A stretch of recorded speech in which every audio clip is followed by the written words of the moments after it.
அதாவது எங்களுக்கும் வேலைக்கு போகணும் ஆசை இருக்கு. பட் அதெல்லாம் பண்ணணும்னா வீட்ல பிள்ளைகளை பாத்துக்க யாரு இருக்கா?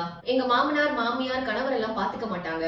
அந்த அளவுக்கு எங்களுக்கு ஃப்ரீடம் கொடுக்கலன்னு போட்டிருந்தாங்க. ஆரம்பத்துல யாரும் உதவி செய்ய மாட்டாங்க தான். பட் அது நிரந்தரம் இல்ல. நாளடைவில் உங்கள் முன்னேற்றத்தை பார்த்து உங்கள் சுமைகள் கூடுவதை அறிந்து உங்க குடும்பத்தார் உங்க கணவர் பிள்ளைகள் உங்களுடைய கூடுதல் பொறுப்புகளில் பங்கேற்றுக் கொள்வார்கள். பிளஸ் அவர்கள் உங்கள் பொறுப்புகளில் பங்கெடுத்துக் கொள்வதற்கு நீங்க அனுமதிக்கணும். அவங்க என்ன மாதிரி பாத்திரம் தேய்க்க மாட்டாங்க, அவங்க என்ன மாதிரி சமைக்க மாட்டாங்க, அவங்க என்ன மாதிரி கிச்சனை கிளீனா வச்சுக்க மாட்டாங்கன்னு சில பேர் யாரையும் கிச்சனுக்குள்ளேயே விட மாட்டாங்க. அப்படி உங்களுக்கு வீட்டுல யாரும் உதவலைன்னா உங்கள் வேலை சுமையை பகிர்ந்து கொள்வதற்கு ஒரு வேலையாளை அமர்த்தி அவர்களுக்கு ஊதியம் கொடுக்கும் அளவிற்கு உங்களை நீங்கள் வளர்த்துக் கொள்வது அவசியம்.